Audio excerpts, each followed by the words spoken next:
Happy Thursday, everybody. Happy Thursday.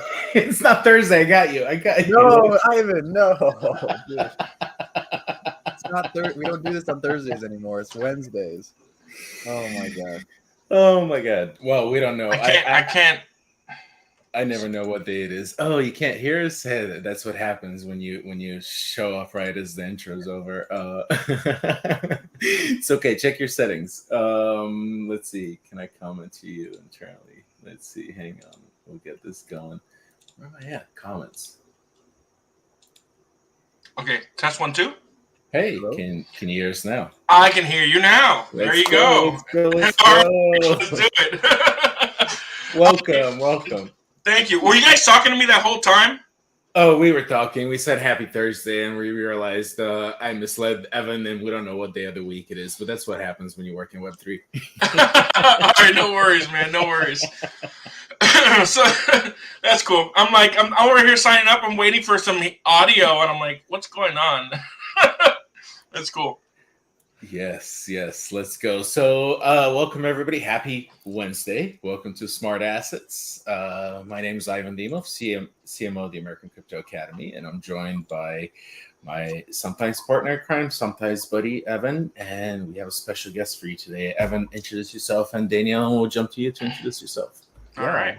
Hi, guys. I'm Evan Lamontagne. I am a blockchain analyst over at Sarson Funds, and I have a unhealthy love for smart assets and digital assets in the Web3 space. Let's go. All right. Well, thank you for having me on. Ivan, my name is Daniel Diaz. I am the CEO and co-founder of Mining Life. It's a crypto mining and blockchain consulting company. I'm also the founder of a digital collectibles, gold-backed digital collectibles project called Metagold Miners Club. And I have recently been appointed, this is a different hat I wear, as the legislative director of the Citizens for Sound Money. So I'm glad to be here. Yes. Welcome. We're glad to have you. Thank you so much for joining us. Thank you. Welcome, everyone. For those that are tuning in for a first time, this is a show about digital assets that Evan and I jump into on a weekly basis when not traveling and dissect. It's not financial advice in any way. It is for educational, informational, and entertainment purposes. But we dissect projects we fancy, we think are unique, are interesting, or worthy of mention, or just plain old entertaining. So definitely thank you for tuning in and hope you enjoy the show. We do this weekly on Wednesdays now, which we often confuse with Thursdays at 7:30 p.m. Eastern. And with that, I'll just touch a little bit on some of the topics we'll talk about today. I'm going to mention about the latest Funko Pop drop on the Wax blockchain, which was the Flintstones that happened. What day are we? Wednesday? Yesterday. And then we'll also talk about gold miners. That's our highlight of today's episode and show. With our special guest, Daniel. Thank you so much again for joining us. And My pleasure. I'll touch a little bit on an update of the latest release that the X NFT X collection has done this week. And then, Evan, what do you got for us in there? Yeah, so I got a quick update from what was previously known as NFT Worlds, just a little touch on where they're at. I also want to do a collection walkthrough of Famous Fox Federation and their website, all the tools that they offer on the Solana side. And then I also want to do a quick demonstration of the X NFT backpack functionality that we did not quite get to last week, some of the things that I've learned since, and then a little update there. Speaking of, my saga is still in the case. Oh, Ivan. I've been too busy. And then the whole, like, okay, I got to create a new wallet now. I got to store the key phrase and like so many phrases. And like I've talked to you in the back, like, yeah, it's a thing. It's like when you're responsible for your own security, that's great responsibility and great power. With which comes great responsibility. Oh my God. Yes. Oh, and if you make a mistake, your wealth is lost. So you got to be super careful with backups and everything. Oh yeah. All right. Well, to start us off, I don't know if I should start us off with this. I'm going to save it because as far as the Funko Pop Flintstones drop, I've saved the premium pack that I wanted to open on stream. Part of the reasoning there is the thing called streamer's luck, and you end up pulling some nice stuff. And so, like, I couldn't wait to open a pack as soon as I got some this week. But then I thought, like, I want to open up the other one. I'm gonna save it. And then I was gonna open it like on the analyst call yesterday. I'm like, no, the stream tomorrow. And then I thought about maybe I can do it on the investment committee call today. No stream, so we're gonna definitely do that. So why don't we? Actually, Daniel, are you filling up for it? Should we jump right into talking about MetaGold miners and some of the things you've got going on with Mining Life and Citizens of Sound Money? That's like a really cool movement. Like that's on like the federal level that you're tackling with. And so I'm really curious to hear and learn more about that and see how we can support you because it sounds like a movement that we can all get behind. Yeah, absolutely. So definitely start with MetaGold Miners Club. Let me give a little bit about my background because I think my background kind of explains how I tick and why I started this project. So I'm a first-generation Cuban American, and I was raised with my family sharing with me about how we used to have land, businesses, and that was all taken away when Fidel took over Cuba in 1959. And my family fled in 1965 after my grandfather was arrested for paying the butcher extra money because everything was rationed to get some extra meat. In a communist country, every block has a communist informant, whether it's China or North Korea, Cuba, whatever. There's always a communist informant on either the floor or the block. When the communist informant heard about my grandfather buying some extra meat, called the police. The communist police came to him in jail. The minute he was released, like, we got to flee. So they packed up everything they could, got to the airport, and because in the communist state, all private property is the property of the state, they literally confiscated everything except for the clothes on their back, came to Miami with nothing, and if it wasn't for friends and family already here, they would have been on the streets. They were able to get into a small studio apartment, my grandmother, my grandfather, my mom, and my aunt, and they started their entire lives over, lost everything. And I'm grateful for America because America provided the opportunity for my family to restart their lives. My grandfather, he had a construction company. So he started it all over in Miami pouring cement. And to make some extra money, there's a Cuban grocery store that was small then. It's pretty large now. It's called Sedano's. My grandmother, my grandfather would go to Sedano's, buy a pie, chop it up, and sell extra pieces for some extra money just to get by. So the opportunities America provided in 1965 was to give my grandfather a job, but he was able to work up in that company. And by 1985, was able to own the company, sell it, and retired a millionaire and left our family an inheritance. Wait, not to interrupt you. I think I just learned this for the first time. Your dad owned Sedanos at one point? No. My grandfather bought the construction company he was working for. I'm sorry. All right. No. My That's still bad. but that's still just as exciting. Like, wow, I didn't realize that earlier either. Because I watched some of your videos. But sorry, continue. Yeah, so and that was great, man. I heard my history of my family and how America provided my family the opportunity to rebuild and retire and build wealth. So I promised myself at a young age that I would never allow what happened to my family's country to happen to my country. So I dedicated my career, at around the age of 16, to politics. And at first, I started off as a volunteer and political activist. And I moved up the ranks. I eventually became a political consultant. I worked on presidential campaigns, gubernatorial, senatorial.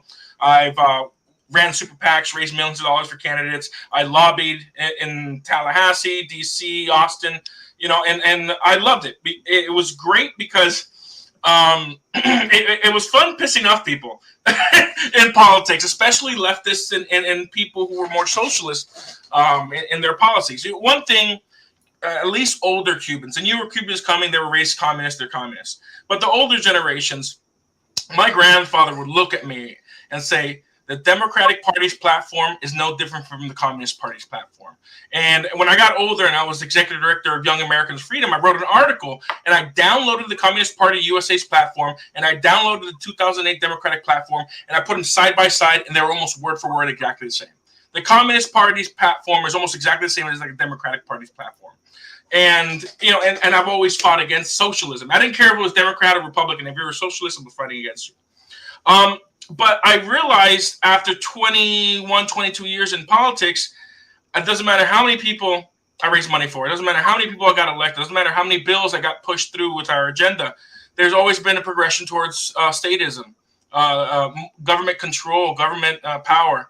So I was an entrepreneur. I had a direct mail marketing business as a political consultant. So I did off years, I did normal advertising for businesses, and on years it was political campaigning, off and on, right? So I hurt my back and I needed some help, and I had a business partner come around in 2000, and she was telling me, hey, you should invest in Bitcoin. Mind you, I went to grad school. I took a sabbatical from politics for 3 years, and that's how I got into finances. I was an insurance agent for the Knights of Columbus for those 3 years in grad school. I left life insurance and annuities and long-term care and disability, that financial side, and became a stockbroker. I hated being a stockbroker so much because of the greed behind the industry. I went from a financial industry that our job was to protect our brother knights' families, our orphans and widows, with life insurance products, to an industry that all they cared about was the almighty dollar. And it was just too much. The greed was way too much. And I left it and I got back into politics. And that was around 2016. So the next 4 years I was in politics. I ran for office, and then I didn't win. I was running a Democratic district, and they found out I was a Republican, even though I ran nonpartisan. And then in 2000, I hurt my back after doing some jiu-jitsu. I needed help. I couldn't lift the boxes. I couldn't do the printing anymore. So I switched careers and did more passive income, using my brain, started some other companies. And my business partner's like, hey, we should invest in Bitcoin. I'm like, as a stockbroker with a Series 7, I learned how the fiat monetary system works. I'm like, no, I'm not investing in fake money. It's like the tulip situation. There's nothing backing Bitcoin.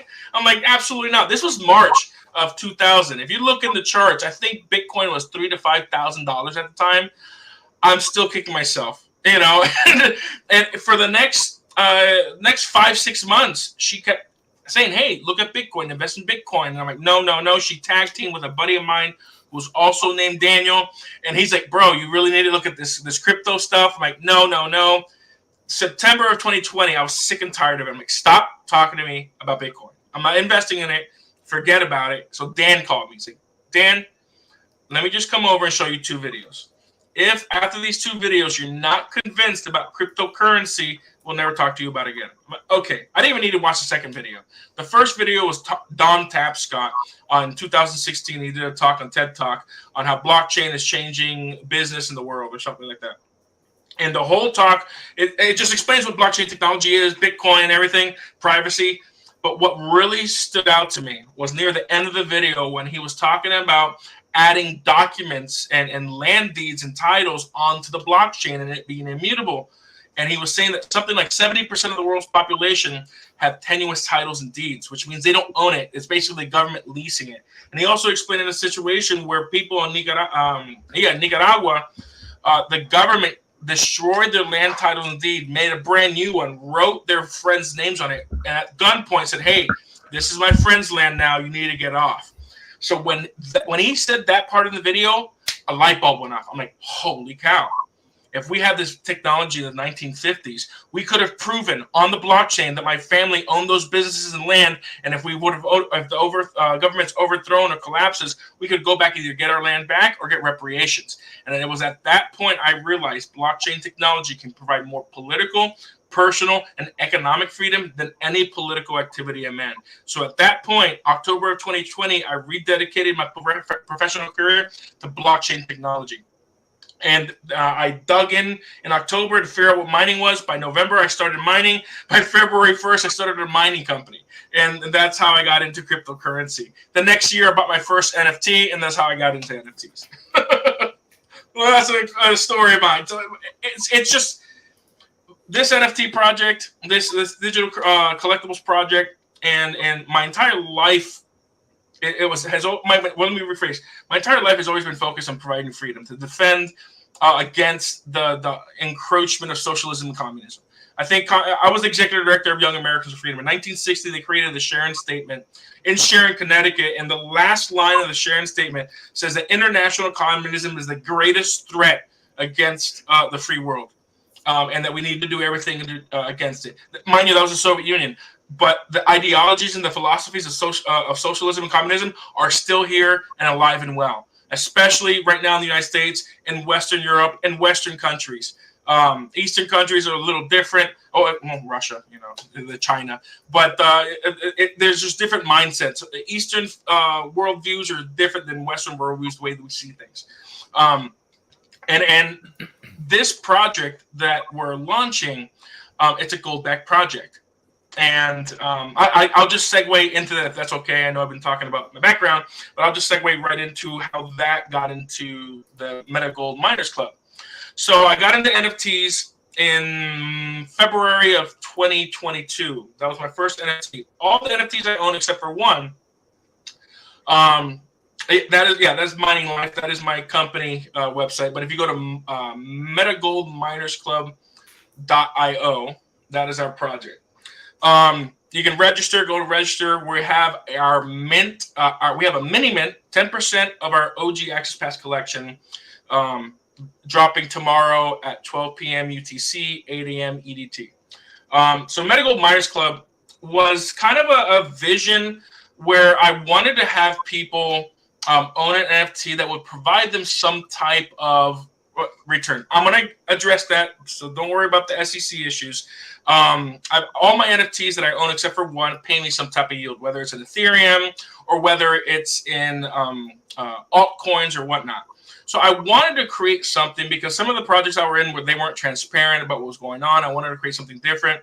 And I doubled my money. I invested $10,000 into one NFT, and I got $10,000 through referral, the monthly returns, and then I sold them for more than $10,000. So I doubled that, and I started using that money for providing liquidity to NFT holders through NFTFi. NFTFi is a platform where you can get loans on your NFTs. And I was doing initially 90-day, 60-day loans, and the more experienced lenders are like, hey, whoa, careful, man, because any news can cause an NFT to collapse. I'm like, So then I started doing only 7-day loans. And I was doing 30 to 130%. And during that time, that experience, I'm like, man, even though NFTs have great utility, even though all my NFTs pay me some type of yield, they can drop to nothing. And I'm like, how do we prevent that? So me and my co-founder in November started thinking about launching an NFT project. We talked about different ideas. And where I got the idea of backing it with gold was when I was driving to my mother's house and back during Christmas. I was listening to the Fiat Standard. I read the Bitcoin Standard when I first got into crypto. Then the Fiat Standard, I was busy. I finally bought it. And I listened to it in Audible. And within the first few chapters, the author was hammering how it was the first time in human history we regressed economically when we got off the gold standard. He's like, every time we went from stones to, let's say, some type of metal, and then electrum, and then silver, and then gold, we've always progressed to harder, sounder money. This was the first time in human history where we've regressed so much to straight fiat currency. And when I heard that, and he said it like 3 or 4 times, and it just kind of like a light bulb, just like the video with Don Tapscott hit me. This video, this audio hit me. I'm like, that's how we solve the problem with NFTs losing value. We back it by gold, because if let's say something happens to me or something happens to the project, that NFT is still going to have value because it's backed by gold. So that was the initial idea, and I was part of an organization called the NFT Academy. And one of the first things they say when you start a project is to lock down your artist. So I knew a great artist. His name is Mike S. Miller. Mike S. Miller is an A+ rated comic book artist. He's done artwork for Game of Thrones, Marvel Comics, DC Comics, and a bunch of other comics. And I started pitching him the idea of creating an NFT project that is backed by gold, and that would provide claimable gold rewards, so that by buying this digital collectible, you could get some type of return. And I wasn't even a quarter of the way through the pitch. He's like, dude, I love it. I'll be your artist. I get so many pitches of bad NFT projects. Just your few words, I'm already on board. So Mike is probably watching. I told him, to hop on and watch. So, I mean, when he said that, he was the third person that heard about our project. It was just me and my co-founder. And when he was so excited about it, I knew we had something in our hands. And then I started sharing it with others. We got a marketing team to come on board, and we just kept growing. And our project has transformed, because as all the new NFT legislation was coming through, the SEC cracking down on NFTs, we've decided to transition from just a passive income, which is clearly checks the marks for the Howey test of the security, to a learn to earn model, to where you buy the NFT and there's backing by gold, and you have the opportunity to claim more gold. And our project will be paying out wrapped Bitcoin and PaxG, digital gold and physical gold. PaxG is backed by physical gold through the Paxos Trust Company. And the education that you're going to learn is sound money education. What is sound money education? Sound money is essentially, it can be defined as a store of value where you can put your economic energy into something, and it maintains that value. It's durable, it's fungible, it's decentralized. It's essentially what real money is. The dollar is close to being a sound money, in the sense that if it checks everything except for the store value, because it's inflation. You're losing value every single day through just the printing of new money.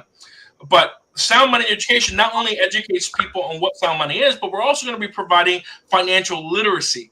And I think the most powerful weapon anyone on the planet has is their ability to educate themselves, and through educating themselves, they can provide themselves freedom. Because if you educate yourself on what sound money is, then you know where you should put your economic energy. And what do I mean by economic energy?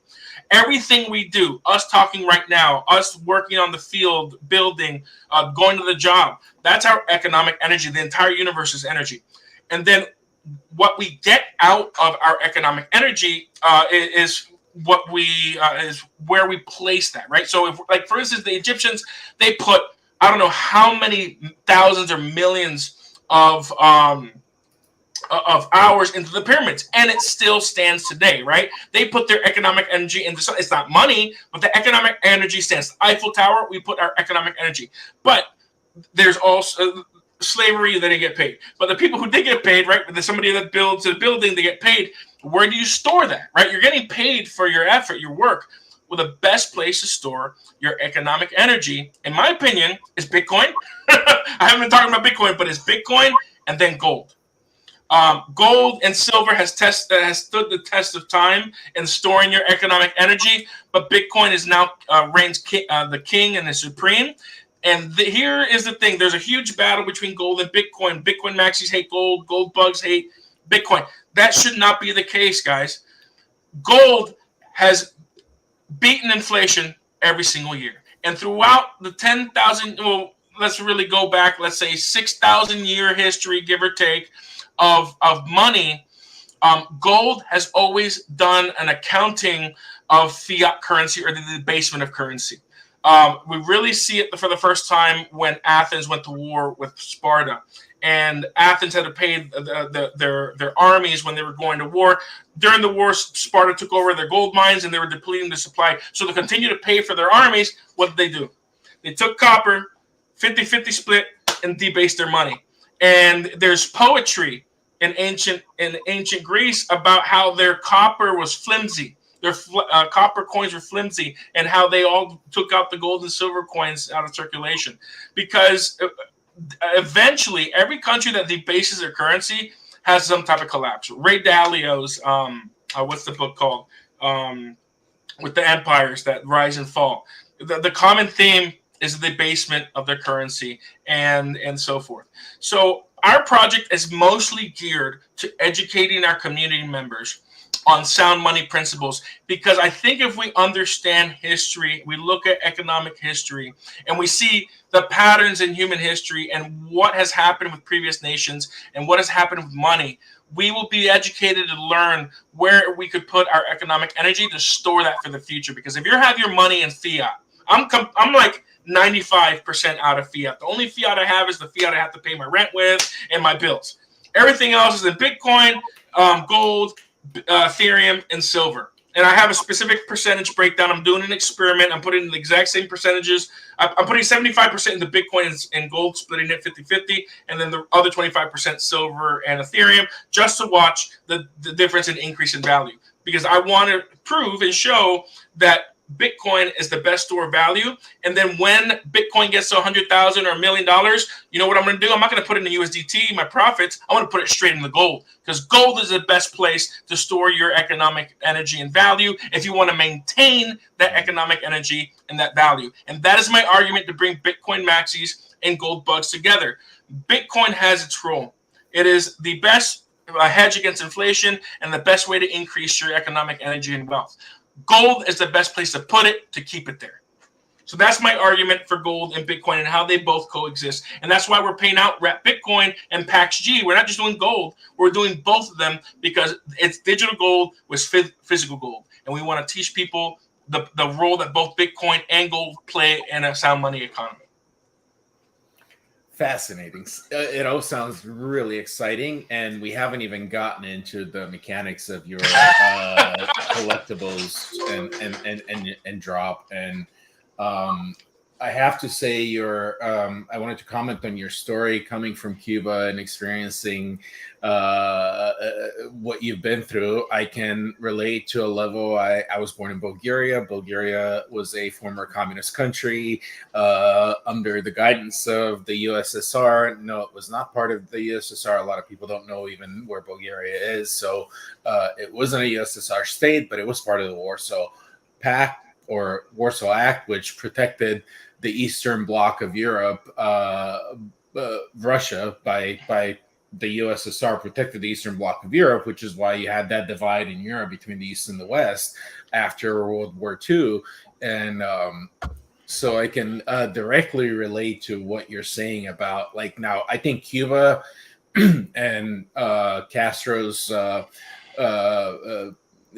influence has taken it to another level. But yeah, people just come and take your land or throw you in jail for the silliest thing that at the end of the day we sometimes take for granted here in the US, or something that you would think is our human right to have a little bit of meat. And so like I've been through that, like when the Eastern Bloc, like, and I'm sure Cuba's experienced a lot of the same, where we would wait for hours in line just to buy bread. Forget about getting meat. And for meat, you had to have a coupon. If you didn't have that coupon, you weren't entitled to any meat. Yep.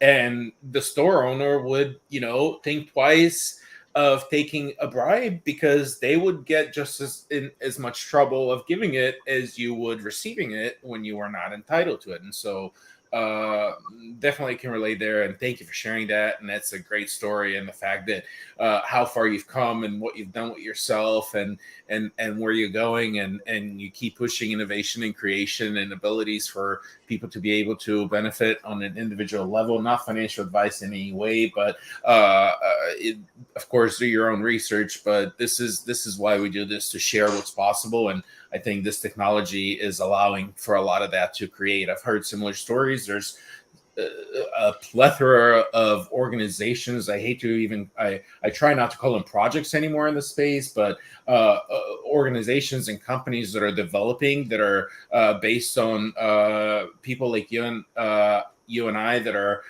first generation immigrants that are coming to a new country because of the possibilities that America provides. And we talk a lot of crap about America, but America is still one of the leading countries that provides these opportunities, and which is why we're out here and taking advantage. And we keep pushing and grinding every day to build what helps everyone. And so, like, what I want to say is, in with particular to blockchain organizations, there are a lot that have been founded by immigrants and first generations that have experienced extreme suffering on that kind of level, that have said, well, blockchains provide for financial freedom, provide for financial literacy, and provide for the ability for each of us to stand on our own through what we're building, and the tools that the technology is providing us to rely on each other as a community, which is why communities have become so big, and then build and enable each other to succeed without having to rely on a centralized government or a bank, as we see them all fail around us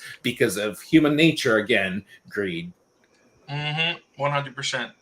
And the greediest of all human organizations are governments.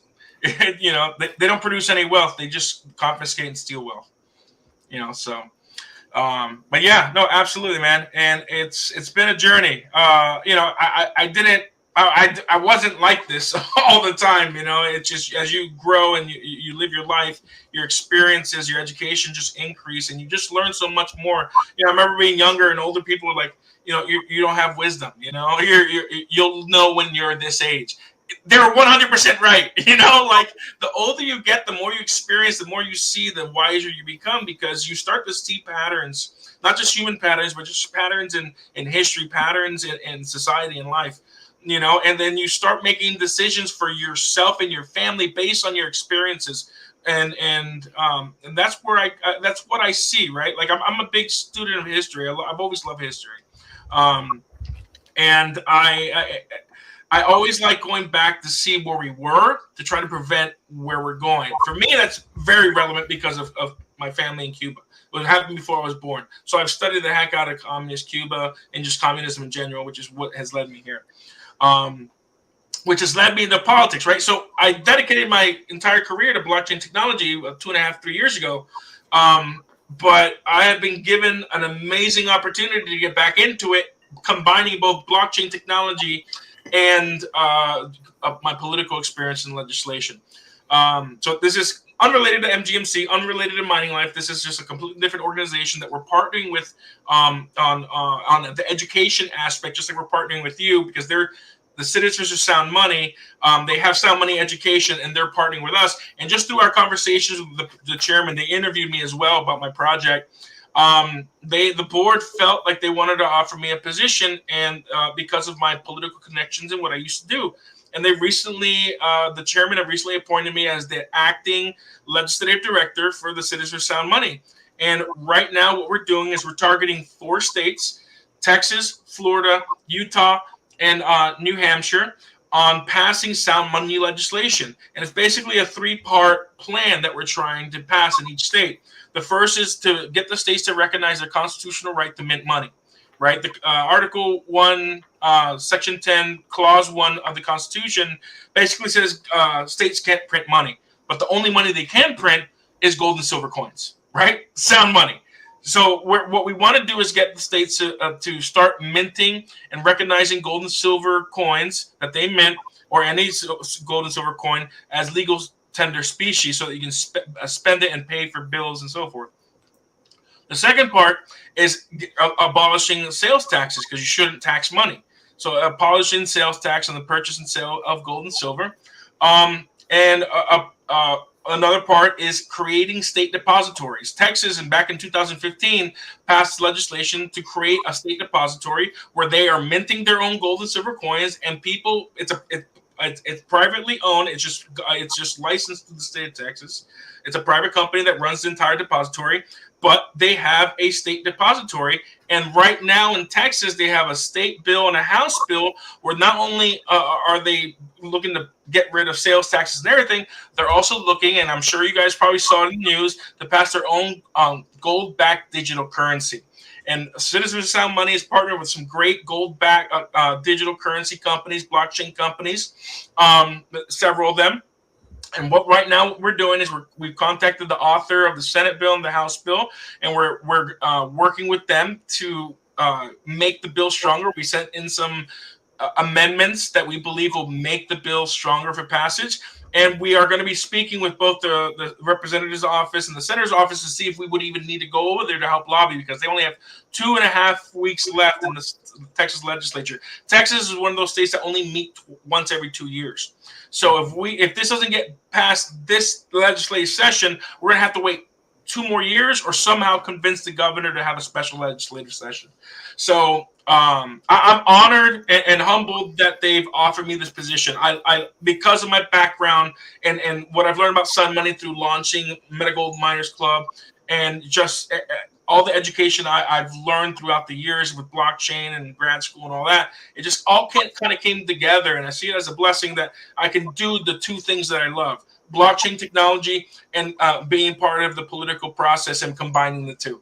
So go, if you haven't checked them out, go to citizensforsoundmoney.org. But the number 4, Utah was the first state to pass legal tender specie for gold and silver, and they took Citizens for FOR Sound Money. So we took Citizens number 4 soundmoney.org.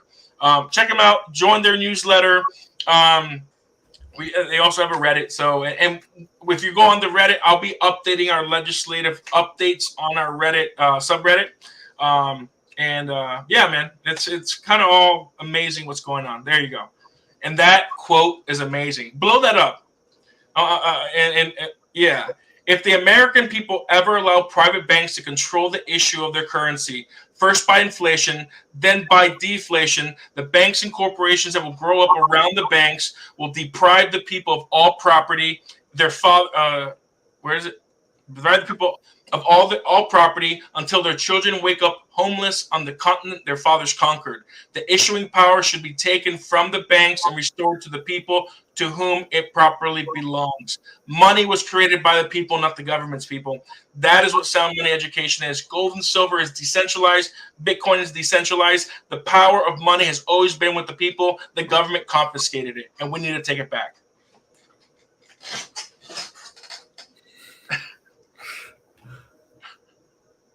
You're muted, Ivan. You're muted. But that is such a powerful message. Holy moly. Let's go. I was saying, let's go. Yeah, man. Yeah. Congratulations on that role. And best of luck with this battle. The feds are obviously fighting us in many ways. We see banks close left and right, and the narrative is very much targeted against crypto for whatever reason. But I strongly believe that falls back a little bit more on our lawmakers being uneducated enough and not understanding of what is possible and what is here, or they're part of the plan and trying to stop it because they're part of that group that is against individual freedom and all of us having rights, different topic. I hate to bring those topics up, but I'm a bit of a conspiracy believer where there's some powers that may be that get involved and we can't necessarily control, but blockchains unite us on a global level, and we have a bigger voice now because of that. Yeah. Let me answer something that you mentioned. Like people, like you said, you don't know why they hate crypto so much. It's very simple. If you just look at that quote Jefferson said, it takes the power of money out of the government's hands. It gives it back to the people. It's decentralized. Just like gold and silver. The governments of the world have been so great at brainwashing us to think that gold and silver is just a commodity or just jewelry. Gold and silver is the original form of money that the human race determined was the best store of value. They have brainwashed us to think that gold and silver is nothing but a commodity and jewelry, which is a complete lie. We need to re-educate the society to remember human history, that gold was a gold. This is money in my hand. This is money. If we just so happen to turn it into some type of piece of jewelry. Silver, the silver chains, that is money. We're just using it as jewelry. That it's decentralized. It's in the earth. You own the land where gold is found. Who owns it? You, not the government. We through private enterprise mine that gold on our private property, and we use it for the barter. And same thing with crypto. Satoshi Nakamoto, whoever he or they were or are, created a digital form of gold, which is saleable and we can send across the world, which we can't do with gold. But with blockchain technology, we can. We digitize that gold onto the blockchain, and now we have the best of both worlds. So speaking of, I'd love for you to tell us more about the digital assets collection and what that means. And there's exciting bits and pieces in there. A lot of what we talked about has been very high level, and but even in the nitty gritty, it's really exciting, and I'd love to be able to share more about that. But I also wanted to touch on one other aspect that you mentioned. You talked about energy or economic energy or energies in general. I'm a very spiritual person, and I find, and I do agree with you. Everything is made of energy, including all the physical pieces in front of us. It's how we perceive it and how we've been taught to perceive it by our current human nature, which I think evolution keeps changing in different ways, including our mind. And so I am a big believer that yes, gold, and precious metals in general, even some that are more readily available, like as simple as quartz, can store a lot of energy that by people that understand and how that works and how that all intertwines with our reality and our world, digital or physical. There's no disconnect with energies. That's why I think the metaverse and blockchain technology is so fascinating to me, is because the energies flow the same way, whether they're digital or physical. Physical is a limit that we experience as human beings. I believe we're spiritual beings having a human experience. And so all of that translates. And so gold is very unique in that is because it's so flexible. It stores an enormous amount of energy. In fact, we can put information within gold and glass.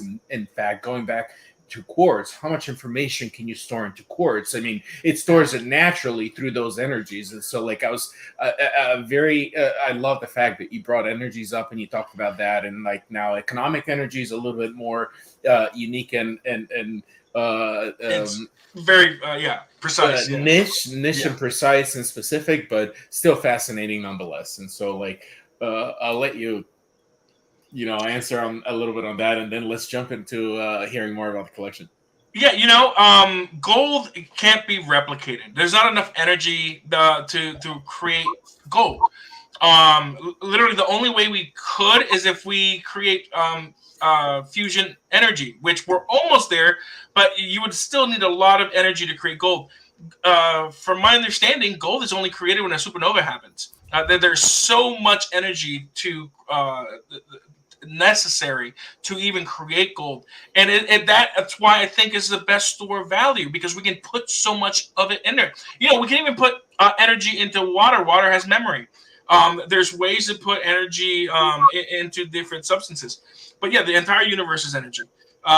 Whatever your beliefs are, I mean, the supreme being is pure energy, right? If he created this entire universe, or even if you look into the universe, right?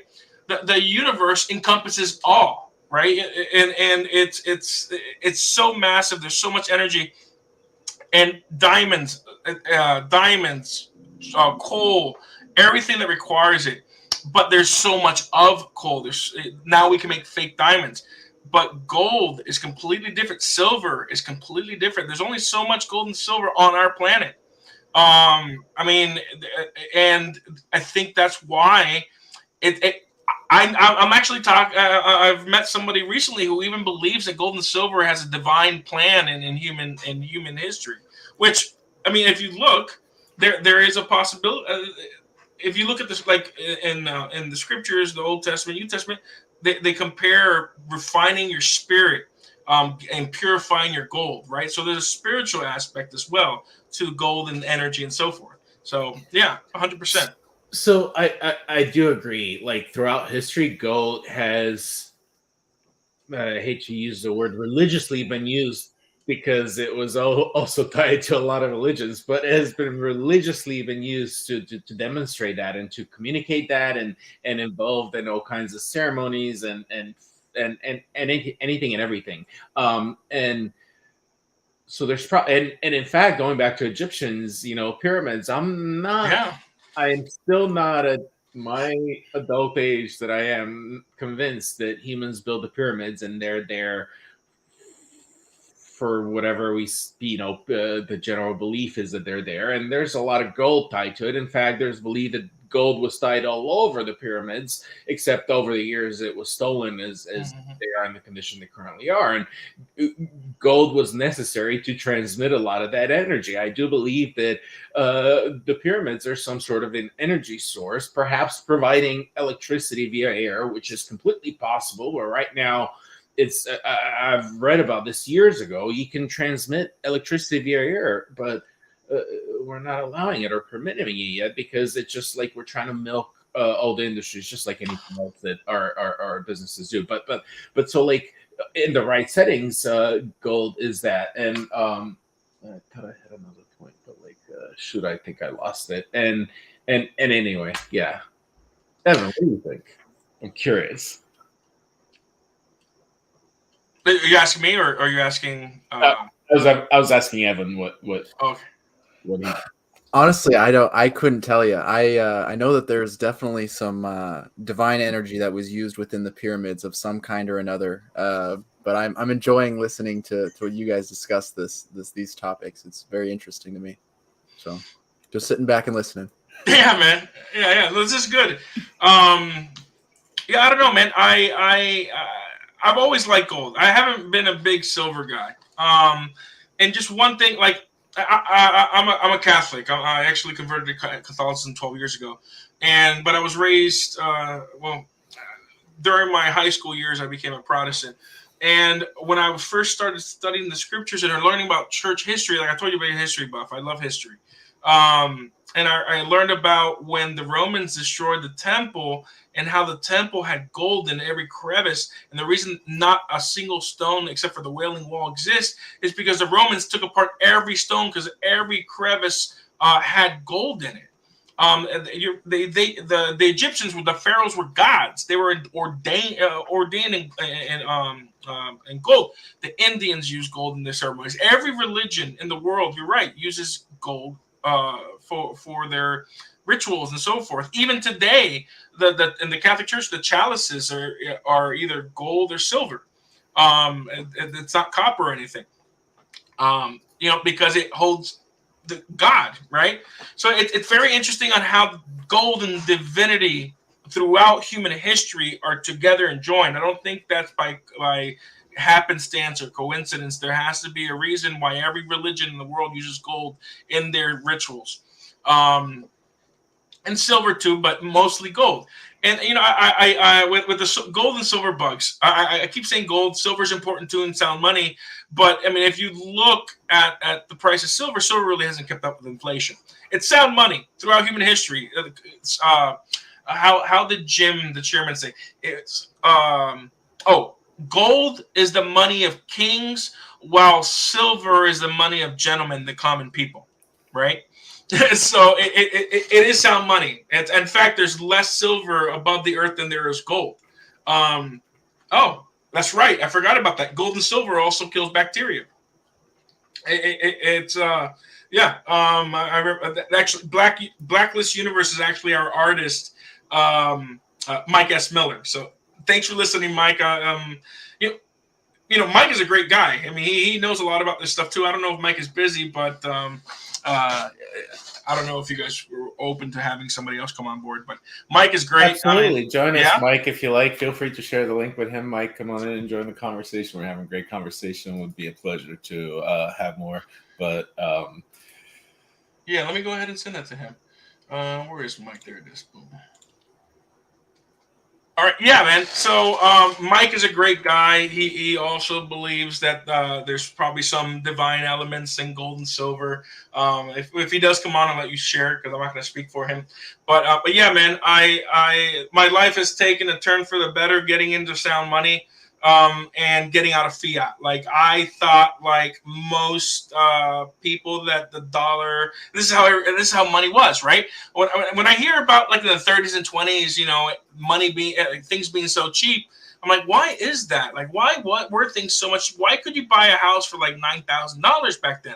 Well, we were on the gold standard, right? Like until 1971, we had some type of standard. The money was tied to gold, and once we unhinged from gold, boom! Like houses are $200, $300, $400, $500 millions of dollars. You know, it's insane. You know, like people, like I remember thinking in school, like why does what is inflation? Like people, even today, I'm pretty sure most people don't even know what inflation is. You know, like it's literally look, Keynes, I forget his first name, Hayek, and what is Keynes' first name? Well, whatever. Keynes has a quote, and I'm paraphrasing. I was actually watching a few videos. He says, by creating fiat or creating his economic system, it is the best way to steal the money from the people through inflation.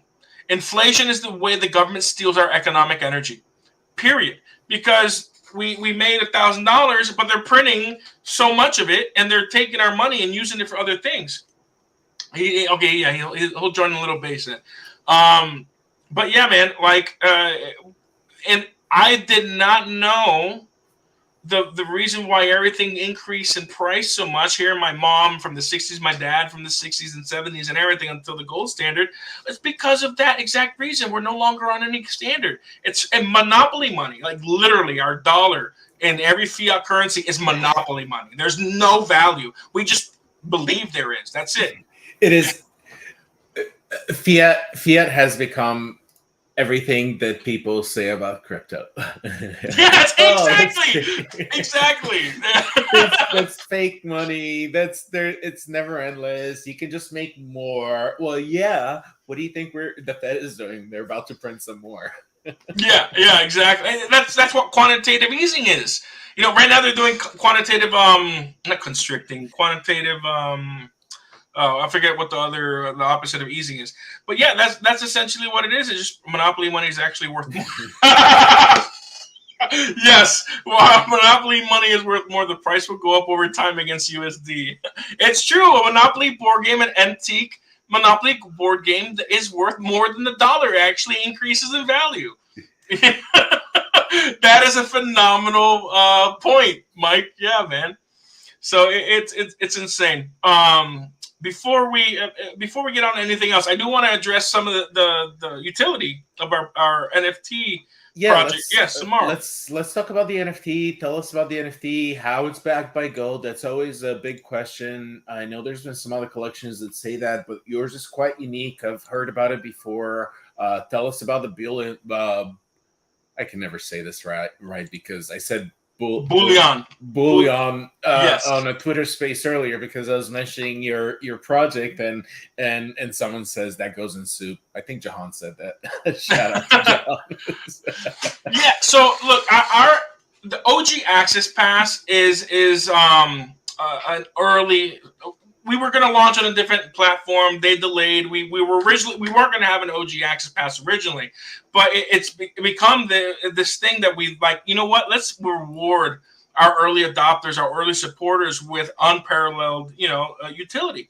So this OG Access Pass, it's going to be 0.11 ETH.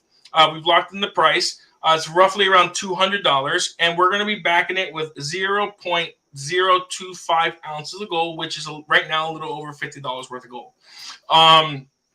And one of the things that this NFT offers that it does not have that any of our future NFTs is, this is the only NFT, as long as the DAO approves it, which the amount of gold backing that NFT is going to increase every quarter. The plan is to ask the DAO to vote to use some of the mint proceeds to invest in either crypto mining or some other. They're going to decide. We'll present them different options for yield generation, and we'll deposit the yields from that generation back into the smart contract. So at some point in the future, this NFT is going to have more gold back in it than you paid for it.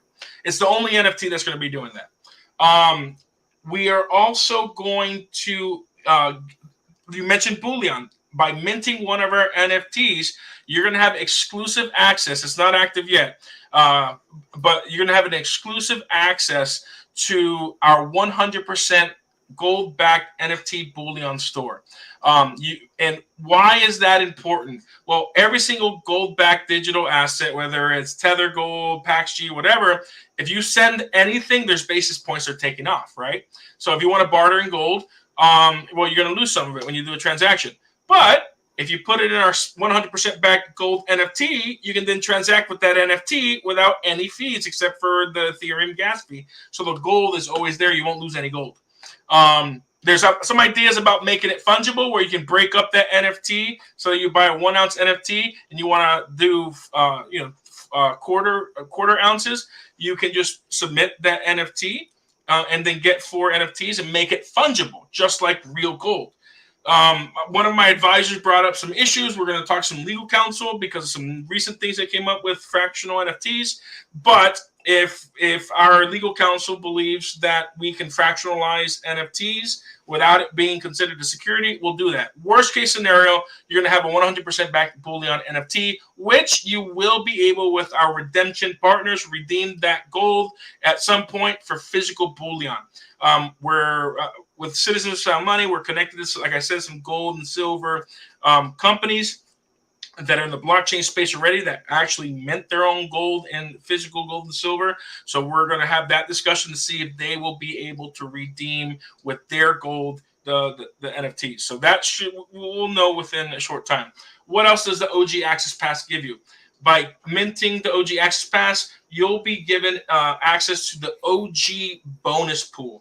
So when we mint our Season 1 NFT in September, that NFT is going to allow you to have claimable gold rewards through our Learn to Earn system to claim rep Bitcoin and gold.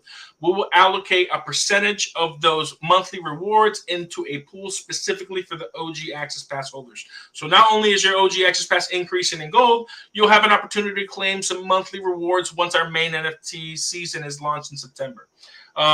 Also, with this NFT, there's 2,100 total collection.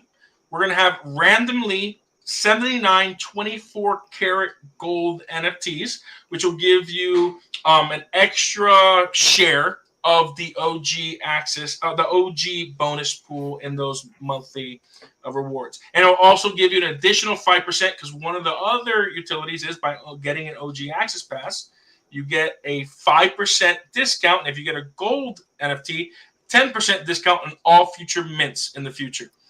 Doesn't count for a Bullion because Bullion is we're paying for the gold, you're getting the gold, right? So it's not for the Bullion. But for all our other utility-based NFTs, yes, you'll get a 5 to 10% discount. What else do we have? You're automatically whitelisted on all future platforms. You get early minting priority.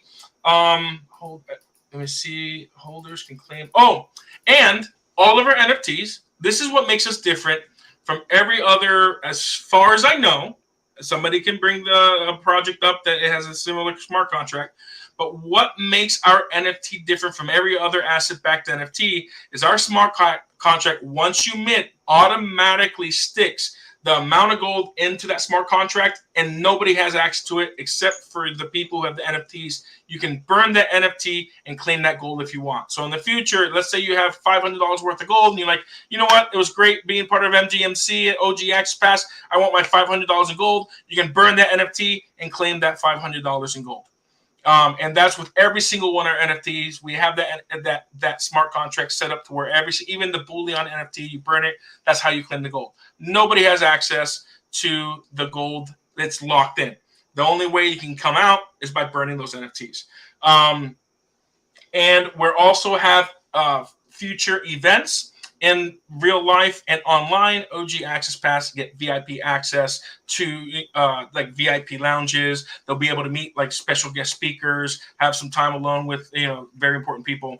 And I think that and our DAO. Every NFT gets 1 vote in a DAO. OG Access Pass holders get 2 votes. So by being an early subscriber, you get twice the voting power.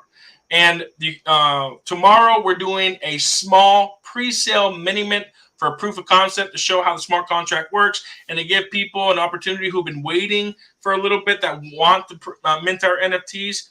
An opportunity to mint. We're only doing 10% of our total collection of 2,100. So there's only 210 NFTs that you can mint tomorrow starting at 8 a.m. Eastern Daylight Time. Awesome. How long is that mint open for on this small mint of 220 NFTs? Until it sells out. Okay. So we're going to leave it open until it sells out. All right. So I have time. Yeah. Question. Why are you starting the mint when you just told us a plethora of utilities that we can't find out about on our own without you being here to tell us? Like, it's on our white paper. We have a white paper with all that. Where? Okay, so I'm on the website. I'm a random user that stumbles on your Twitter or website, and I'm on your website. How do I access the white paper? We have everything on Discord. We want everybody to funnel over to Discord to join our Discord community because that's where the education happens and all the news comes out. Oh, but why? Don't do that. Don't do that. Don't do that. Here. Don't do that? Hear my argument. So, all right, let me hear it. And Cesar, yeah. Okay, go ahead. Cesar, he was supposed to join us. I am a huge fan of Discord, okay?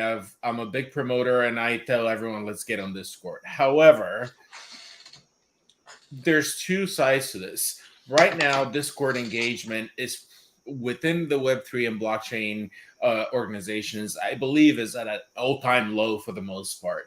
There's not a whole lot going on because of, we're at an end of a bear market, and especially last few weeks, there's been a lot of high gas fees, and people at this point are like, enough with PFPs, give me something to stimulate me. Like, your project is stimulating me. Like, I just, like, you, every time I hear you do the rundown, you FOMO me into, like, okay, I got to get one of these passes. So having said that,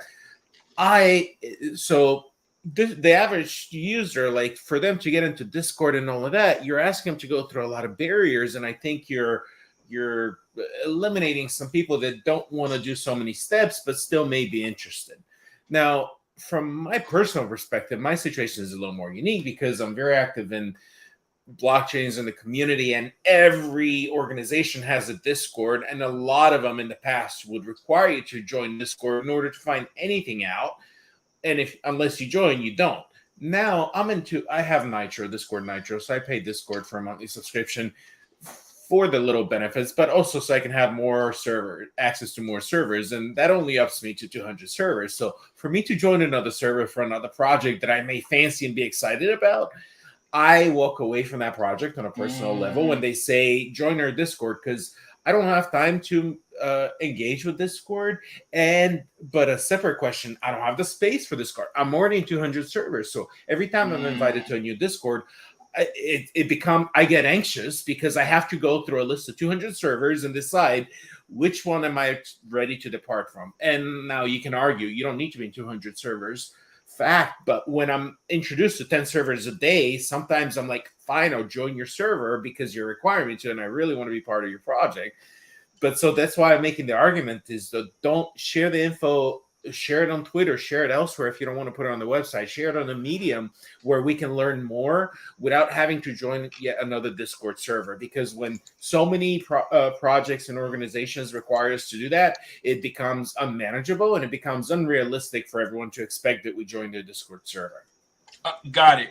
I literally just messaged my co-founder who developed the website. I'm like, we need to put the white paper on the website ASAP. And I will definitely take that advice. This is my first NFT project. I'm fairly new. I'm taking in a lot of coaching from Cesar, my marketing team. I think my first Twitter space was like 3 weeks ago. Oh, wow. I'm brand new into the Twitter. Welcome. Yeah. Thank you. So no, that's 100% valid. Because we're also trying to bring in people outside of the Web 3.0. We're trying to bring in gold and silver stackers. So that is advice I'm taking 100%. We'll have the white paper link on the website within the next 24 hours. Now, don't get me wrong. I'm not talking crap about Discord. Like I said, I'm a big fan and supporter, and by all means, there's a lot of fun engagement that can happen in Discord. And but for me to get to Discord and to want to do that, I need to know enough. Otherwise, it becomes too much of a hassle for me to get in there and learn more if that's what it takes. And then that makes me want to walk away. Now, in your case, it's a little different because I'm more familiar with the project. But in general, if I were to come across a project, that's what I got to do. Yeah, that's what I'm saying. Share as much as. Don't be shy about the info. The more you put out there, people are going to come to Discord eventually. Like, there's other ways, and I'd be more than happy to jump in there and help out. I've been playing with Discord for years at this point. Between Cesar and I can offer some tips both on safety, security, and engagement. Yeah. So, like, we can create other ways to invite people and give people the value to want to join Discord when, if they have the time and an ability where, and I'm a partner. So absolutely, I'm going to join your Discord. But having said that, if I weren't a partner, and with that, we have dropped some alpha today. I know you shared it earlier, Daniel, but I'm sharing it now as well. The American Crypto Academy and the MetaGold miners have partnered up to provide educational tools and platforms and abilities for the community to learn more about not only blockchains and cryptocurrency, but what MetaGold miners and Daniel's doing.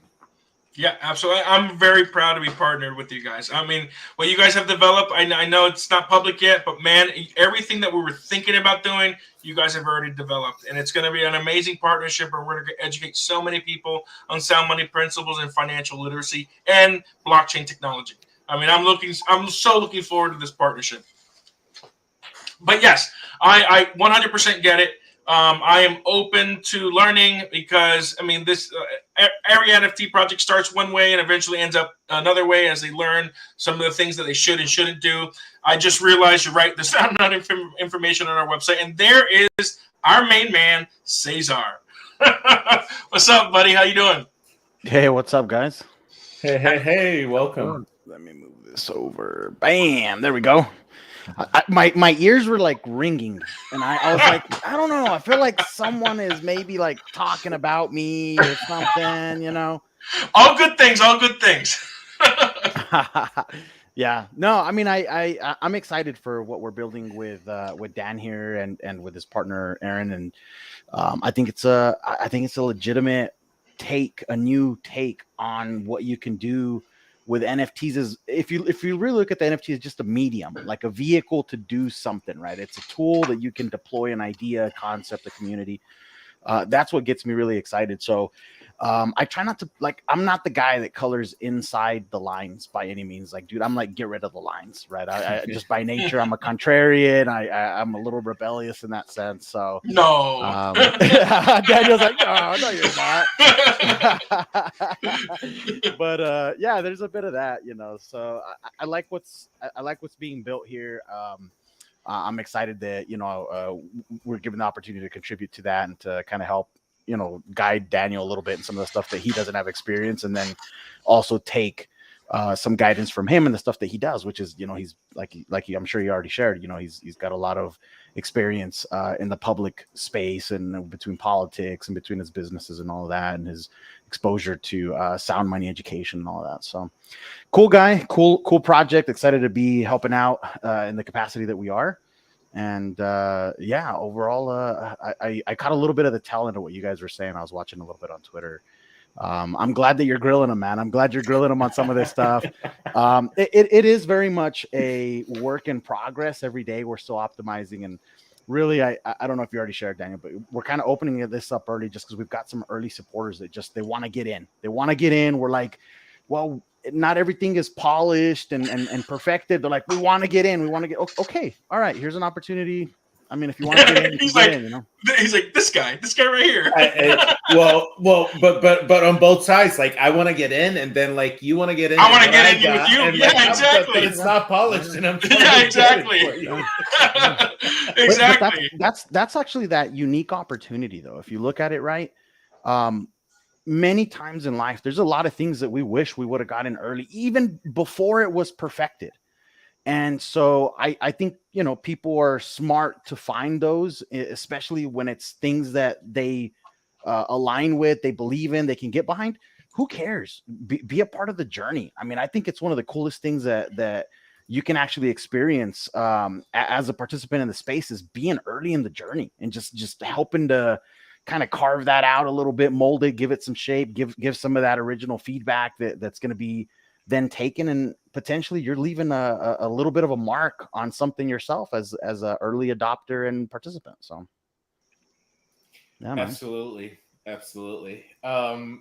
Cesar, you joined. We've been at this for about an hour, so we're gonna no worries. I figured I'm telling you, my ears are ringing. I was like, I gotta jump on. See if it's still on. But you still joined for a good time, because I know we had mentioned a few topics we were gonna touch on, but given that we've been going for about an hour or a little over an hour, I think we're going to wrap it up here. Yeah, however, invite me back, man. Invite me back. No. However, we're still going to do something fun. And if Cesar, you mentioned you're new to the space for the most part. And so if you've never experienced a pack opening before of digital collectibles, you're about to witness one. And I'm very excited to share this because I'm a big fan. I grew up with the Flintstones. We're going to do a Funko Pop digital collectibles pack opening on stream, and this happened. They released it yesterday. It sold out. They had 2 sets of packs: standard pack for was it $10, and a premium pack for $30. And was that right? Is that right? And they had 16,000 of each, and the standard pack sold out in 7 minutes. The premium pack sold out in 27 minutes, something like that, like a little bit longer. But we hear stories about NFTs are dead and this and that. Not if you ask Funko Pop, or not if you ask Bell and Hot Wheels a week or two before that, who sold out about 30,000 packs in 29 minutes. It was their fastest sellout as well. And so if you're doing it right, digital assets are still very desirable and have a huge following. On that note, let's jump into opening up a pack. I'm very excited about this. All right. And you said Cesar was new. You meant me, right? Did I say Cesar? No. Yeah. Yes. I saw Cesar's face. I'm like, he's talking about me. I was looking at you. Cesar was on my mind. We've been talking about it all night. So, well, not all night, but like, in good spirits, Cesar. Yeah. Yes. So, those of you not familiar, drop.io. Share screen. Oh, actually, I have one here.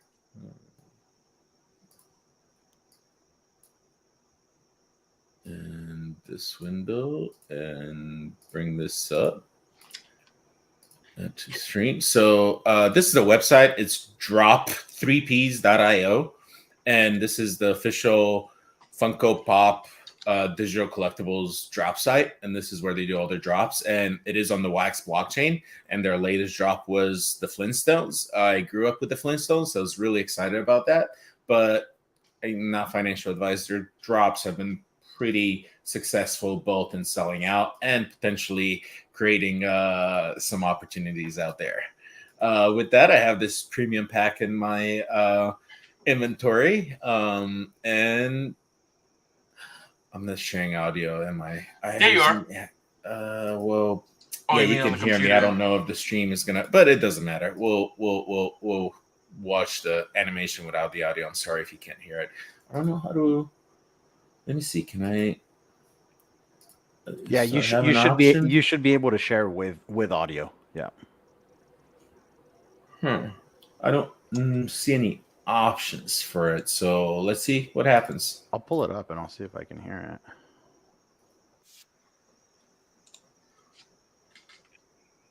it.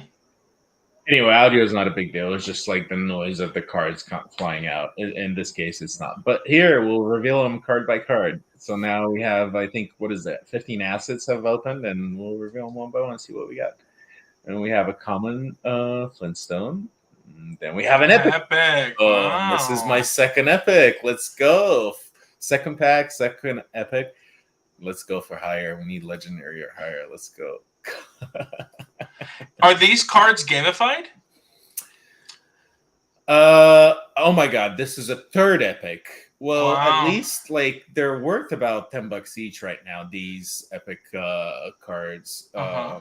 So I guess it's something where the pack was worth 30. Now I have two of those, so like it just nearly paid for itself. But Okay. the trick is they're not very gamified yet anyway, but they do have a lot of physical claimables. So if you have a legendary or higher, it comes with a physical claimable, which are unique Funko Pop collectibles that you could buy at a store, except these particular collectibles, you cannot buy them anywhere unless you claim them through these digital collectibles.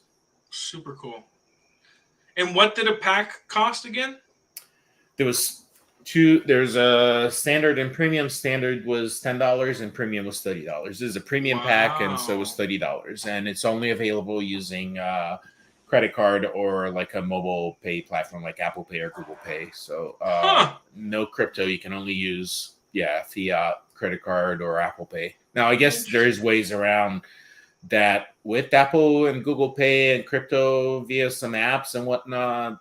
Probably you can make some connections, but yeah. Very cool. I loved Flintstones when I was a kid, man. It's going back in memories, watching it, and Saturday cartoons and Dino and all that. Oh, I didn't have this rare. Bam, bam. Bam, bam. Let's go. Oh my god. How many are you down to? How many are you down to here? You got a few left, a couple left? I have a couple left, yes. Wilma Flintstone. Another epic. Let's go. Epic. Nice. So those 3 epics. You're already up. You already made your money. Yeah. If I wanted to sell them, they would pay for the pack, but I'm diamond hands. I don't I flip very little NFTs, but this is cute. Like, look how little Flintstone was, or Fred. My kids do this with Pokemon and the last one, rare Barney. I got 2 rare Barneys, 2 epic Freds, and 1 epic Barney. So that was fun. That was cool. Awesome. That's cool, man. Yeah. Very cool. So now I have all these assets in this wallet, and I can move them over to my traditional wax wallet, as this is a unique wax wallet just on this drop platform. I find it funny that their initials are DP, but yeah, it is what it is. What does DP stand for? I have no comment. I'm not. So many things. Yes. Oh man. Well, Ivan, thank you so much for having me on, man. It was fun being on here, and I really do appreciate it. It was great, talking to you guys about what we're doing, and I'm really looking forward to what we're going to be doing together, American Crypto Academy and MGMC, because I think we can do some great things and hopefully change the world, huh? Absolutely. Thanks so much for being able to join us and sharing all that you shared. There was a lot of information there, so definitely I always rewatch your show, so I'm sure I'm going to learn more or something that I missed while trying to manage and maneuver all of this. Pleasure's been mine. I'm really excited for your mint launching tomorrow and it being a early test stage, and the fact that gold's just going to continue multiplying. Wait, is that in perpetuity? The gold keeps multiplying that's attached to that asset? Like you were saying? Yeah. I mean, as long as we're able to, whatever the DAO decides to put the mint revenue in for the yield generation, whether it's crypto mining or whatever, as long as it continues to generate, we're going to keep throwing in the yields into gold. As long as there's that fountain coming. Yep. Yeah. Absolutely amazing. I appreciate your time, Cesar. I'm glad you had the opportunity to jump on. Yeah, glad I caught you guys. I was coming off another one, so I was like, oh, I'm rushing. But yeah. Evan, as always, pleasure. Sorry, Daniel. Sorry, you were saying. Oh no, I wasn't saying anything. I was just saying. Yeah. Apologies if we didn't cover all the topics we mentioned. That gives us more content for the next show, and we'll always touch on that. And by next week, hopefully, I will have set up and launched my new Saga. Oh my God, Solana mobile phone. Really excited about this. So definitely look forward to that, and we'll show some more. Is it only going to work half the time, or how do those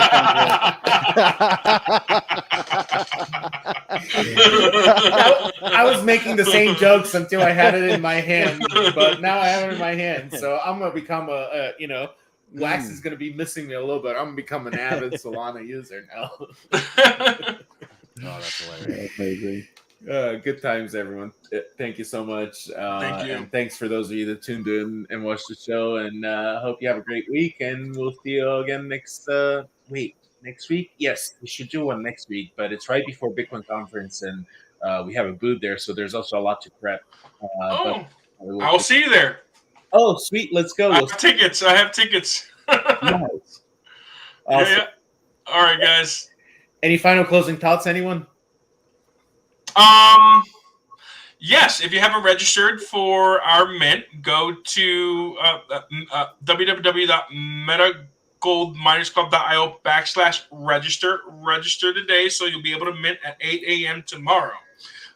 Anything else, Cesar, you think we should mention? All right, cool. Nah, stay tuned in to follow the Twitter page, and if you're in the Discord communities, jump in the Discord. And I just updated my name, so that is my Twitter, and that is our project's Twitter. So go ahead and follow us. Oh, right on. I was looking for your personal account earlier. Now I have it. Thank you.